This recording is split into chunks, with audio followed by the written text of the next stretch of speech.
నెలకి 50,000 నుండి 60,000 ఆదాయం రన్ టైలర్ యాప్లో ఆర్డర్ కంప్లీట్ చేసి పేమెంట్ పొందండి.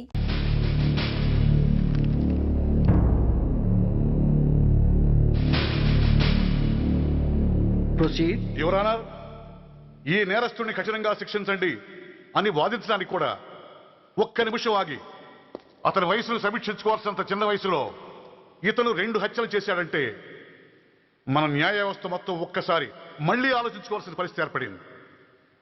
ఇతనికి జరిగింది అన్యాయమే, కానీ హత్యకు హత్య, హింసకు ప్రతిహింస సమాధానం కాకూడదు. ఇతను చేసిన తప్పుకు తప్పకుండా శిక్ష విధించాల్సిందే. కానీ వేసి ఆ శిక్షలా మాత్రం కాకుండా మొత్తం బాలలోకానికి, రేపటి తరానికి శిక్షణలా అనిపించాలి. It's my sincere request. That's all your honour. బాబు, నువ్వు చెప్పుకోవాల్సింది ఏమైనా ఉందా? ఆ హత్యకు సంబంధించిన అన్ని వివరాలు మాకు తెలిసిన ఎక్స్ మినిస్టర్ ఈ ఊళ్ళో పవర్ఫుల్ పర్సన్ అయిన చౌడప్పకి అగెనిస్ట్ గా సాక్ష్యం చెప్పడానికి ఎవరూ ముందుకు రాకపోయేసరికి కేసు క్లోజ్ చేయాల్సి వచ్చింది. మీలాంటి ధైర్యవంతులు ఊరికి ఒక్కరుంటే చాలు, మా డిపార్ట్మెంట్కి ఎంతో హెల్ప్ అవుతుంది. దేశం కోసం ప్రాణాలు ఇవ్వడానికి సిద్ధపడ్డ సైనికుడిని నేను. మేం కాపాడుతున్న దేశంలో ఇలాంటి కిరాతులు ఉండటానికి వీల్లేదు. ఇదిగోండి కంప్లైంట్, వెంటనే కేసు బుక్ చేయండి. మీరు ఎప్పుడు రమ్మంటే అప్పుడు నేను కోర్టుకు రావడానికి సిద్ధం. Thank you, I appreciate your spirit. Thank you. అవసరమైనప్పుడు కబురు పెడతాను, మీరు తప్పకుండా రావాలి. షూర్.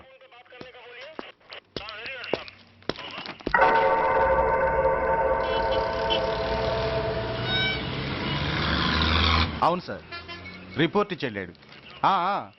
అడ్రస్ తెలుసు సార్, మిలిటరీలో పనిచేస్తాడంట. లీవ్ మీద ఇంటికి వచ్చాడు. వాడి సంగతి మేము చూసుకుంటాం సార్, మీరేం వరి అవ్వకండి. అరే, ఈ మాత్రం దానికి మీరెందుకు సార్, మేమెందుకున్నాం? తెల్లారేసరికి వాడు ఎన్కౌంటర్ అయిపోతాడు, సరేనా? ఇప్పుడు మీద నడిపించాలి sir. Control your self mister Surya. Control చేసుకోవడానికి ఇది ఆవేశం కాదు సార్, ఆవేదన. ఒక పొలిటీషియన్ కారిడోర్ తీయడానికి పోలీస్ కావాలి. వాడు చేసిన తప్పుడు పని వల్ల కడుపు మండిన అన్నల బుల్లెట్ల గడ్డుగా పోలీస్ కావాలి. ఆఖరికి వాళ్ళ పెళ్లాల బ్యూటీ పార్లర్కి వెళుతుంటే తోడుగా పోలీస్ కావాలి. ఇలాగే కంటిన్యూ అయితే పోలీస్ అనేవాడు పొలిటీషియన్స్ పెంచుకునే వింత జంతువు అనుకుంటారు సార్ ప్రజలు. సార్, ఈ దేశంలో హిందువులకో న్యాయం, ముస్లింలకో న్యాయం, సిక్కులకో న్యాయం ఉన్నట్టే పొలిటీషియన్స్కో న్యాయం, రౌడీలకో న్యాయం, పబ్లిక్కో న్యాయం ఉండేలా రూల్ ఒకటి తీసుకురండి సార్. లేకపోతే మా డ్యూటీ ఏంటో మేమేం చేయాలో మాకే అర్థం కావడం లేదు. రాజకీయం, రౌడీజం షేకెన్స్ ఇచ్చుకుని మమ్మల్ని దద్దమలు చేస్తున్నాయి. మీరేమో రూల్స్ రెగ్యులేషన్స్ అంటూ మా నోళ్లు చేతులు కట్టేస్తున్నారు. అందుకే ఏ రాజకీయ నాయకుడు లా అండ్ ఆర్డర్ లో జోక్యం చేసుకోకూడదని ఈ నిరసన. అంతేకాదు, చట్టాన్ని అవమానించి పోలీసుల్ని కొట్టివెళ్లిన మినిస్టర్ తన కొడుకుని తనే స్వయంగా తీసుకొచ్చి మాకు అప్పగించాలి. మా వాళ్ళని కొట్టినందుకు అతను మా అందరికి క్షమాపణ చెప్పాలి. అతను మంత్రియా? తప్పు చేసింది మంత్రైనా మంత్రసానైనా ఒకటే సార్. అయితే మీ నిర్ణయంలో మార్పు లేదా? Sorry sir. సారీయా? నేనెందుకు చెప్పాలి సారీ? అయినా అంత టెన్షన్ పడతారు ఎందుకు? 2 రోజులు కడుపులు మారితే వాళ్ళే దిగొస్తారు. వాళ్ళ పరిస్థితి చూస్తే అలా లేదండి, చాలా పట్టుదలగా ఉన్నారు. మరీ అంత నెత్తికెక్కితే వాళ్ళని పీకి పారేసి కాస్త ఒడ్డు పొడుగున్న వాళ్ళని వేసుకుంటాం, అంతేగా? ఏంటే అప్పలనాయుడు, పోలీసులు అంటే పొలాల్లో పనిచేసే కూలీలు అనుకుంటున్నావా? ఈ ఊరోడు పనిలోకి రాకపోతే పొరుగురు నుంచి లారీలో తెచ్చుకోవడానికి వాళ్ళకి వీళ్ళకి పెద్ద తేడా ఉందండి. ఆపోయా, మినిస్టర్ తర్వాత కాస్త డిగ్నిటీ మెయింటైన్ చేయొద్దు. పోలీస్ స్టేషన్కి వెళ్ళి పోలీసుల మీద గుండాల దౌర్జన్యం చేస్తావా?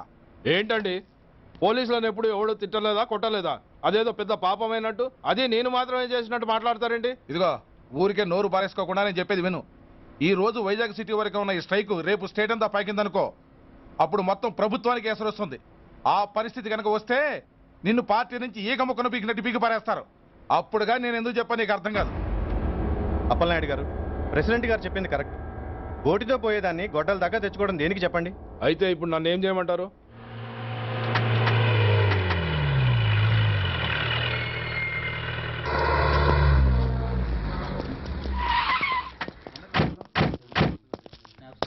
హలో, మా ఈ నిరసన పబ్లిసిటీ కోసం కాదు, మా ప్రాబ్లం సాల్వ్ చేసుకోవడం కోసమని మీకు ముందే చెప్పాను. మళ్ళీ ఎందుకు వచ్చారు? మినిస్టర్ గారు రమ్మంటే రాకుండా ఎలా ఉండగలం సార్? మినిస్టరా? ఏ మినిస్టర్? అప్పలనాయుడు గారే సార్. అదిగో అప్పలనాయుడు గారు వచ్చేసారు, పదండి.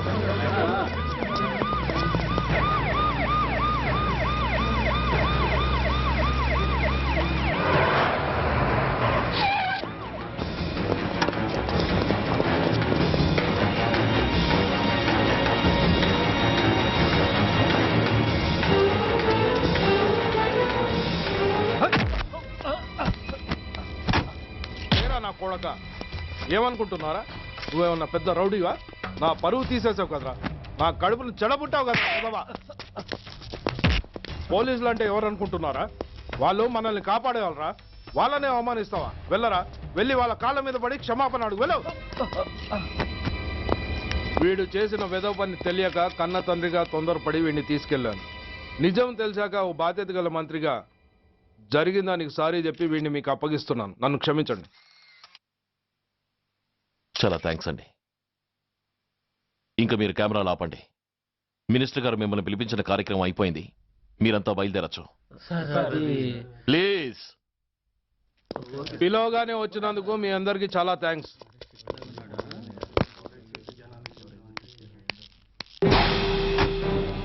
ఏంటయ్యా ఇది? ఎందుకు డోర్ మూసావు? ఏ సెక్యూరిటీ, అలా చూస్తూ నిలబడతా ఏంటి? ఏంటయ్యా ఇది? మీరు చెప్పింది చేశానుగా, నా కొడుకుని మీకు అప్పగించాను, మీ అందరికీ సారీ చెప్పాను, ఇంకా ఏంటి? చేసిన ప్రతి తప్పుకి సారీ అంటమే శిక్ష అయితే లా బుక్లన్నీ పాకెట్లో పెట్టుకునే డైరీ సైజుకి పడిపోతాయి. ఇంతకీ ఏంటయ్యా నువ్వు అనేది? మీరు మా వాళ్ళకిచ్చినవి తీసుకెళ్లిపోండి. ఒకళ్ళిచ్చిన ఉంచుకోవడం మాకు అలవాట్లేదు. నేనా? నేనేమిచ్చాను? మరీ అంత మతిమరుపు అయితే ఎలా సార్? ఓయ్, ఏంటిది? మీరు మా ఎస్ఐకి చెప్పుతో ఇచ్చారు, అతని తరఫున నేను మీకు షూతో ఇస్తున్నాను. ఏయ్, ఎంత ధైర్యం రా నీకు? నన్నే కొడతావా? నీ అంత చూస్తాను, ప్రాణాలు తీస్తాను. ఏయ్ డిఐజీ కమిషనర్, ఎక్కడా మీరు?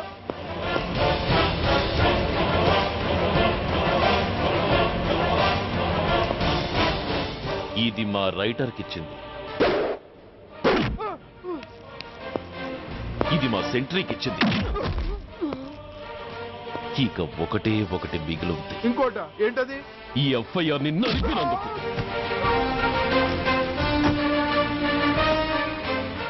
ఇక మీరు వెళ్ళండి. డ్రైవర్, వాడిని తీసుకెళ్లి లాకప్ లో పెట్టండి. ఇక మీరందరూ డ్యూటీలో జాయిన్ అవ్వచ్చు.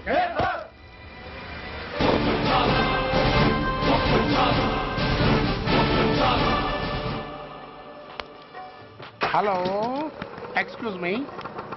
స్మోక్ చేస్తూ డ్రైవింగ్ చేయటం అపాయకరం. Sorry sir. స్మోక్ చేస్తూ వాకింగ్ చేయటం సురక్షితం.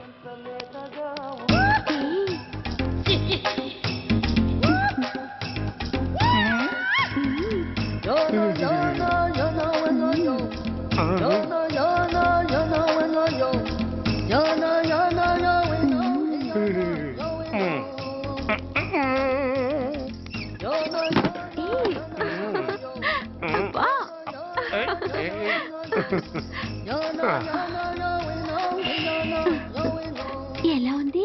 అబ్బో సూపర్. తాపేశ్వరం కాజా అదిరింది. మరి నాకు ఇచ్చేస్తే నేను వెళ్ళిపోతా. ఏంటి ఇచ్చేది?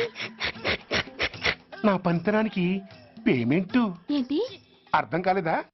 ఆడాళ్ళలో నువ్వు ఎలాగో, మగాళ్ళలో నేను అలా అనమాట. దొంగ సచ్చినోడా, నాటకాలు ఆడుతున్నావా? మర్యాదగా నా డబ్బులు ఇచ్చే. ఓయ్, సీను మార్చద్దు. ఇప్పుడు నువ్వు నన్ను రమ్మన్నావా, నేను నిన్ను రమ్మన్నానా? నేనే రమ్మన్నాను. లోపలికి వచ్చి నేనేమన్నాను? ఎంత అన్నావు? నువ్వేమన్నావు? 100 అన్నాను. కదా, అంటే నా పర్సనాలిటీకి నువ్వు కట్టిన రేటు 100 అన్నమాట. అదే నేను అడిగాను. ఇచ్చేమ్మా. ఏంట్రా ఓవర్ చేస్తున్నావు? మర్యాదగా నా 100 నాకు ఇవ్వు, లేకపోతే నా లంగా బొందికి నేను ఊరేసి చంపేస్తాను. Help help. కష్టాన్ని పడితే చంపేస్తానంటుంది. ఈ అన్యాయాన్ని ఎదుర్కొన్న నాదుడే లేడా? అరవకు. ఏదో మొగుడికి తెలియకుండా వారానికి ఒకసారి ఇక్కడికి వచ్చి గుట్టుగా బిజినెస్ చేసుకుంటున్నాను. నీకు దండం పెడతాను, నన్ను అలర్పాలు చేయమాక. నువ్వేమి ఇవ్వక్కర్లేదు, వెళ్ళిపో. మంది హైటెక్ బ్రెయిన్. నీ పేరు గంట గంగారత్నం, మీ ఆయన పేరు గంట గురనాథం. ఆడు ఎలక్ట్రిసిటీ బోర్డులో పనిచేస్తున్నాడు. డోర్ నెంబర్ 14/14, లింకు రోడ్డు, ఫిట్టింగులు పేట, విజయవాడ 2.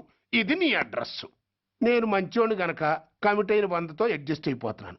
ఆలస్యమైందనుకో అది డబుల్ అయిపోద్ది. ఇచ్చే నోటు చేతిలో పెట్టు. థ్యాంక్స్. దున్నపోతులా ఉన్నావు, ఆడదాని ఉసురు పోసుకుంటున్నావు. ఎయిడ్స్ వచ్చి చస్తావు. Sorry, no chance. హెల్మెట్ లేకుండా నేను యుద్ధానికి వెళ్ళను. ఎత్ర నారీ వర్ధంతి తత్ర జీవనం సుఖాస్మనం. అంటే నాకేం తెలుసు? ఎప్పుడో విన్నాను, ఇప్పుడు అనాలనిపించింది అన్నాను. వస్తాను.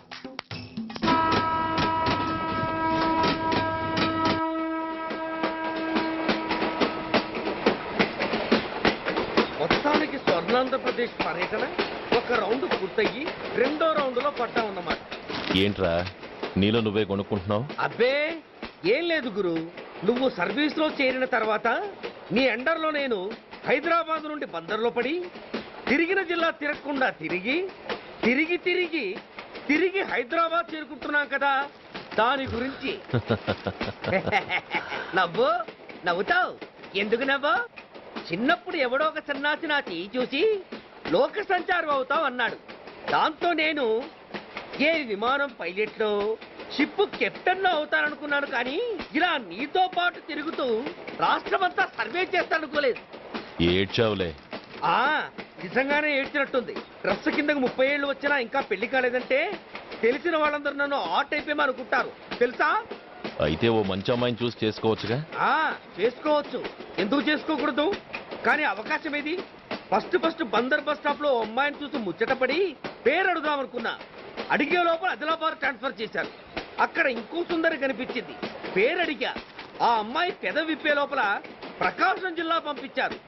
ఒంగోలులో ఇంకో అమ్మాయి కనిపించింది, పేరు చెప్పింది. ట్రాఫిక్ లో వినబడలా అనే లోపు విజయవాడ తన్నారు. ఇలా నిలకడ లేకుండా నీతో పాటు తిరుగుతూ ఉంటే లవ్ ఎక్కడా, మ్యారేజ్ ఎక్కడా? నా బొంద. అంత ఇబ్బందిగా ఉంటే నాతో పాటు ఎడవడం ఎందుకు? మంచి ఉద్యోగం ఇప్పిస్తాను, హాయిగా పెళ్లి చేసుకుని సెటిల్ అవ్వు అంటావు అంతేగా. జీవితాంతం ఒంటరిగా అయినా గడిపేస్తాను, కానీ మీ ఫ్రెండ్షిప్ మాత్రం దూరం చేసుకుని ఏసీపీ గారు. ఇది కొంచెం ఓవర్ అయినట్టుంది. ఓవర్ అయిందా? ఐసీ, అయితే ఆపేస్తాను. ఈ టికెట్ ఎవరిది బాబు? బాబు కాదు, పాప. ఈ టికెట్ గెలదు. ఏ నా టికెట్ ఏం తక్కువ? రేటు తక్కువ. ఇది సూపర్ ఫాస్ట్ ట్రైన్. నువ్వు ఎక్కాల్సింది మామూలు ట్రైన్. సికింద్రాబాద్ లో దిగి పీటీ కట్టించుకుని మీ ఊరెళ్ళు. ఏ ఈ ట్రైన్ భువనగిరి వెళ్ళదా? వెళ్తుంది, కానీ ఆగదు. ఆగదా? ఎందుకు ఆగదు? ముందు కరీంనగర్ లో ఆగింది, తర్వాత సికింద్రాబాద్ లో ఆగుతుంది. మధ్యలో ఉన్న భువనగిరిలో ఎందుకు ఆగదు? ఏంటి లాజిక్కా? మీ ఊరికి ఈ ట్రైన్ ఆగేంత బిల్డప్ లేదు, గానీ ఎక్కువ మాట్లాడకుండా సికింద్రాబాద్ లో దిగిపో. ఏంటయ్యా అమాయకురాల్లా కనిపిస్తున్నాన్ని దబాయిస్తున్నావా? టికెట్ ఇచ్చినప్పుడు రైలు ఎందుకు ఆపరు? ఈ రైలు మా ఊళ్ళో ఆగాల్సిందే, ఆపి తీరాల్సిందే. అమ్మాయి, ఆడపిల్లవని ఊరుకుంటుంటే తెగరెచ్చిపోతున్నావు. ఇంకా ఎక్స్ట్రా చేసావంటే సికింద్రాబాద్ దాకా ఎక్సెస్ ఫేర్ రాసి ఫైన్ కూడా కట్టిస్తాను, జాగ్రత్త. ఏంటమ్మా నేనేమన్నానని? ఊరుకో తల్లి, ఊరుకో, నువ్వేం కట్టగర్లేదులే. ఏంటిది? కట్ట కాదు, పుస్తే. పుస్తా? ఒక పుస్తంటే 2 జీవితాల బంధం. ఈ తాళి పట్టుతోనే నా స్నేహితురాలి పెళ్లి ముడిపడి ఉంది. నేను టైంకి భువనగిరి చేరకపోతే ఆ పెళ్లి ఆగిపోతుంది. నేను తాళి పట్టు తీసుకెళ్తున్నానంటే వాళ్ళదెంత పేద కుటుంబమో ఆలోచించండి. అది అసలు అభిమానం గల పిల్ల. అలాంటి దాన్ని పెళ్లి ఆగిపోతే ఆత్మహత్య చేసుకుంటుంది. ఆ పాప మీకు నాకు చుట్టుకుంటుంది. అందుకే చెప్తున్నాను, ఈ చైన్ లాగే ట్రైన్ ఆపండి, లేదా ఈ చైన్ లాగే నా ప్రాణాలను తీసేయండి. అమ్మా ఆండాళ్ళమ్మ కాదు, రంబమ్మ. ఆ పోని రంబమ్మ. ఆ చైన్ లాగి నా ఉద్యోగం పోగొట్టుకునే దమ్ము నాకు లేదు, గాని గార్డుతో మాట్లాడి మీ ఊళ్ళో ట్రైన్ స్లోగా వెళ్ళేలా చేస్తాను. రన్నింగ్ లో దిగలవా? స్టేషన్ వచ్చేసింది, జాగ్రత్తగా దిగమ్మా. దిగ్గానే నీ సామాన్లు కింద పడేస్తాం.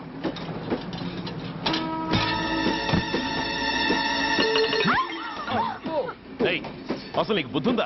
రన్నింగ్ లో ట్రైన్ ఎక్కుతున్నావు, పొరపాటున స్లిప్ అయితే? అబ్బో ఏంటి గురు, సహాయం చేస్తే సైరన్ అరుస్తుంది. నీకు అసలు బుద్ధుందా? ఇక్కడ బండి ఆగదని తెలిసి ఆ టీసీ గడి కాళ్ళు గడ్డాలు పట్టుకొని బతిలాడి బండి స్లో చేసుకొని దిగితే నేను పడ్డ శ్రమంతా వృధా చేసి నన్ను మళ్ళీ లోపలికి లాగేసి రక్షించినట్టు పోసు కొట్టి పైగా లెక్చర్లు ఇస్తావా? కథ అడ్డం తిరిగిందే. ఇదిగో ఈ తాళి పొట్టు నా స్నేహితురాలి పెళ్లి టైంకి అందించడానికి రన్నింగ్ ట్రైన్ నుంచి దిగాను. నన్ను మళ్ళీ ట్రైన్ లోకి లాగేశావు. చూడు, ఈ తాళి ముహూర్తానికి అందకపోయినా, అక్కడ కట్టిన తోరణాలు ఎండిపోయినా, వేసిన అప్పడాలు మెత్తపడిపోయినా, సికింద్రాబాద్ స్టేషన్ లో దిగిన వెంటనే మా బావ కబురు పెట్టి మీ సంగతి తేలుస్తాను, తిరగేసి కొట్టి తిరుపతి చూపిస్తాడు. గురు, మనం హైదరాబాద్ చేరక ముందే ట్రాన్స్ఫర్ చేయించేలా ఉంది. అమ్మా, మీ బావ ఏమైనా రాజకీయ నాయకుడా? కాదు, స్ట్రిక్ట్ పోలీస్ ఆఫీసర్, ఏసీపీ సూర్య. ఏసీపీ సూర్య నీ బావ? ఏ చెవుడా? కాస్త సౌండ్ ప్రాబ్లం, తను వినుంటాడు. ఇంతకీ నీ బావ ఎవరో నీకు తెలుసా తల్లి? ఈయనకేమైనా మెంటలా? కాస్త ఆటైపోయలే. నువ్వేటైపోతే నాకేంటి? ఇదిగో పాయింట్కి వచ్చేస్తున్నాను. నువ్వేం చేస్తావో నాకు తెలీదు. ముహూర్తం సరిగా 10:30కి. ఈలోగా ప్లాట్ఫామ్ లో పడిపోయిన నా సామాన్తో సహా నేను భువనగిరి పెళ్లి వారింట్లో ఉండాలి. ఒకవేళ అలా జరగలేదనుకో, చెప్పానుగా మా సూర్యంబాబు గురించి, ఆ తర్వాత మీ ఇష్టం.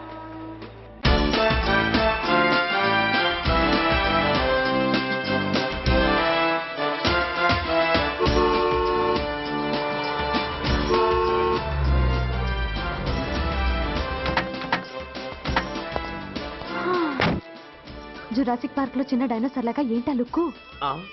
వెళ్ళి డిక్కీలో సామాన్లు తీసుకురా.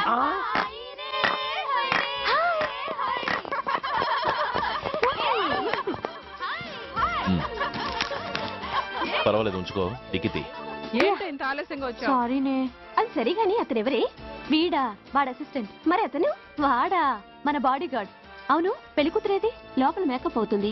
నీ మీద చాలా కోపంగా ఉంది. కనీసం 2 రోజుల ముందైనా వస్తావని ఎక్స్పెక్ట్ చేసింది. దాని కోపం పోగొట్టడానికి నా దగ్గర ఓ మంత్రం ఉందిలే. ఈ ప్రెజెంటేషన్ చూడగానే అది ఐస్ అయిపోతుంది.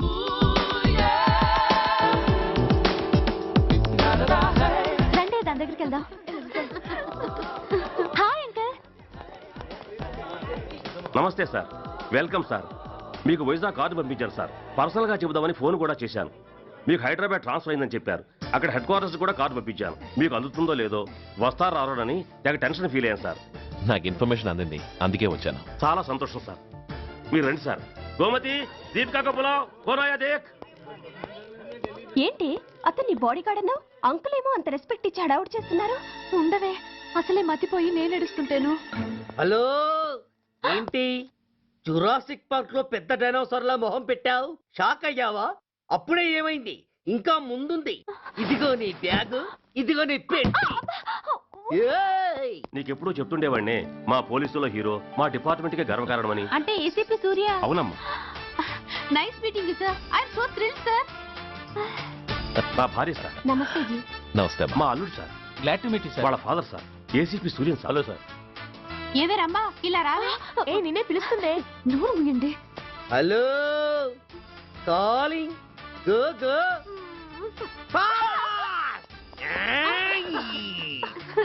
సార్ సార్, రమ్మా అని నా close friend sir. ACP Suryam గారే. బావకి మరదల్ని కొత్తగా పరిచయం చేస్తున్నారేంటి? మరదలా? ఓహో, ఇది పెళ్లి మండపం కాదు, పెళ్లి కూతుళ్ళ ఫ్యాక్టరీ. ఇండియాలో ఉండే పెళ్లి కూతుళ్ళందరూ ఇక్కడే ఉన్నారు. ఇక్కడే ఇప్పుడే ఏదో ఒక అమ్మాయిని సెటప్ చేసుకుంటారు.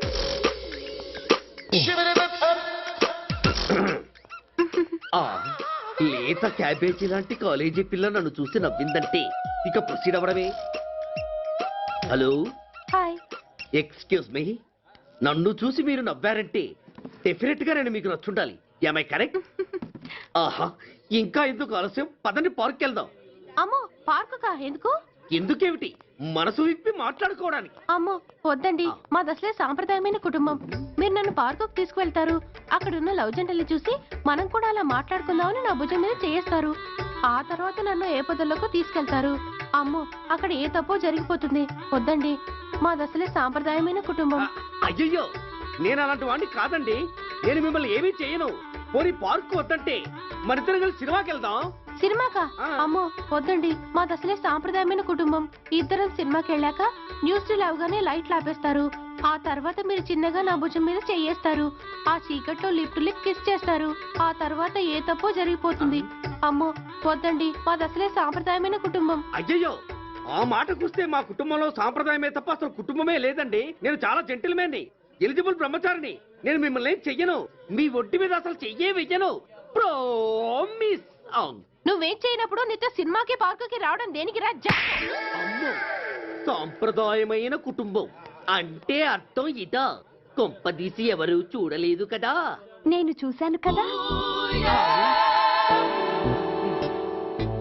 పడక నీ కంట్లోనే పడ్డానా తల్లి? నేనెవరికి చెప్పను గాని నాకు ఇన్ఫర్మేషన్ ఇస్తావా? ఏమిటది? పెళ్ళైందా? నాకా? ఛీ, నీ కాదు, ఆయనకి. ఆయనక? ఓహో, మా గురుడికా? అవును. అయ్యింది. 13 ఏళ్ల కొడుకు, 10 ఏళ్ల కూతురు. నిజమా? ఉండుండేవారు. మనం చెప్పినప్పుడు వారు పెళ్లి చేసుకుని ఉంటే. అబ్బా, ఎందుకు కొట్టావు? ఆయనకి పెళ్ళైందని చెప్పి అనవసరంగా నన్ను టెన్షన్ పెట్టినందుకు. ఆయనకి పెళ్ళైతే నీకెందుకమ్మా టెన్షను? అందుకు.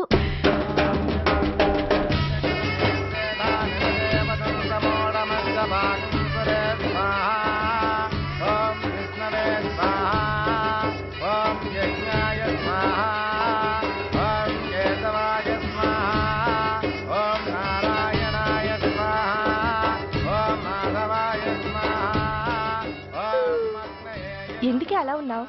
కష్టాలు వచ్చేసాయి. ఎవరికే? ఇంకెవరికి? మా నాన్నకి. ఎందుకు? నాకు పెళ్లి మూడు వచ్చేసింది. ఈ నైట్కి రెస్ట్ తీసుకొని ఉదయాన్నే వెళ్తే బాగుండేది. లేదండి, రేపు మార్నింగ్ డ్యూటీలో జాయిన్ అవ్వాలి. సార్, నేను మీకు చెప్పేంతటి వాణ్ణి కాదు, కానీ మీరు వెళ్ళేది హైదరాబాద్. అక్కడ ధనరాజు గాడు పరమ కిరాతకుడు. మీరు వాడి విషయంలో కాస్త అలర్ట్గా ఉండటం మంచిది sir. I will take care of myself. Anyway, thank you. Bye. మంచిది sir. See you. Tata stereo. రేయ్, షట్ అప్. వై? ఎక్కు. yes yes. వెళ్ళొస్తాను సార్. ఉంటారు. go go. అంకుల్, అసలు ఆ ధనరాజ్ అంటే ఎవరు? వాడు అంత డేంజరస్ ఫెలోనా?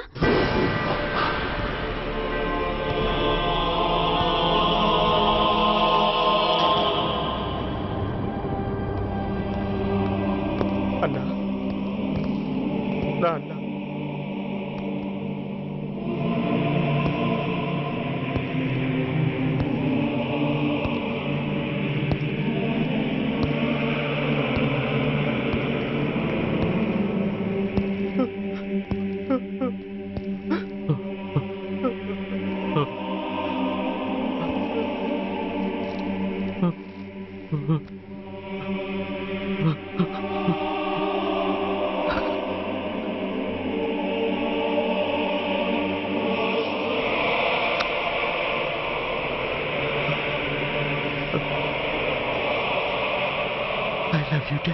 We are sorry sir. మా ప్రయత్నం మేము చేశాం సార్. అడ్మిట్ చేసినప్పుడు మా నాన్న కండిషన్ చాలా సీరియస్ గా ఉందండి. బతికే ఉన్నాడు. He was alive. He was not dead. Am I right? Yes sir. But now, eternal sleep. శాశ్వత నిద్ర. ఇక లేవడు. బాబు అని నన్ను పిలవడు. చంపేశారు. అదే నువ్వు నేను చంపితే ఎంక్వైరీలు, కమిషన్లు, ఐపీసీ సెక్షన్లు వేటాడతారు. బట్ వీళ్ళు ఫుల్ లైటింగ్ లో నీట్ గా డ్రెస్అప్ అయి స్టెరిలైజర్ వెపన్స్ తో పండగలప్పుడు పెంచుకున్న వాడే పొట్టేళ్లను కోసినట్టుగా లైసెన్స్డ్ ప్రొఫెషనల్ కిల్లర్స్. ఊపిరున్న వాడిని మీకిస్తే ఊపిరి తీసి విసిరి పారేశారు. ఇలా నమహన. I won't spare anybody. He was my father. I'm the judge. The only judge who can decide this case.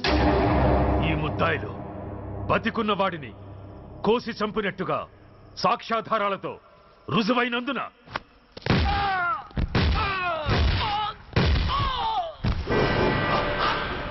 మరణ శిక్ష విధించడమైనది. This is my judgment. You know, my father was a great man. Just 300 రూపాయలతో హైదరాబాద్ వచ్చి 300 కోట్లకు అధిపతి అయ్యాడు. ఐపీసీలో 511 సెక్షన్లు ఉంటే ఆయన మాకు 512వ సెక్షన్ నుండి నేర్పించాడు. He was really great. Control చేసుకోవచ్చు. దేవుడు లాంటి మనిషి. ఆ దేవుడిలోని ఐక్యమైపోయాడు. మహానుభావుడు. అవును, మహానుభావుడు.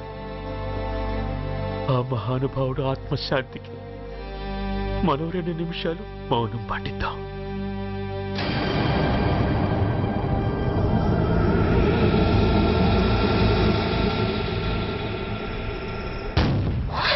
ఏంటది?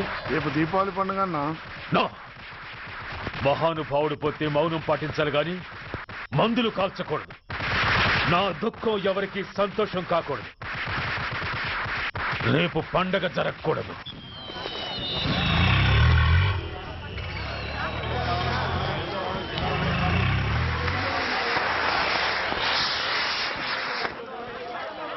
ఉన్నాయి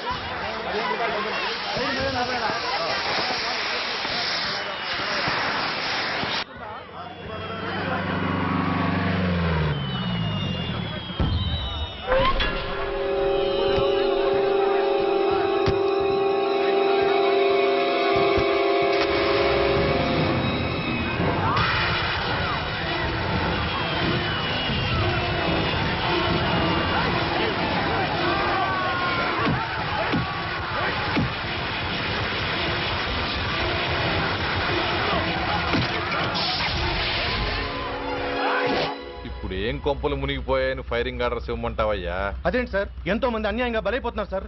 ఎంతో ఆస్తి నష్టం జరుగుతోంది. ఇంతకంటే కారణం ఏం కావాలి సార్? అంతేనంటావా? Yes sir.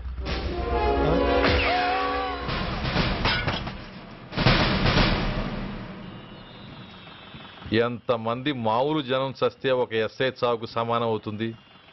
ఇప్పుడు పెట్టొచ్చు కర్ఫ్యూ.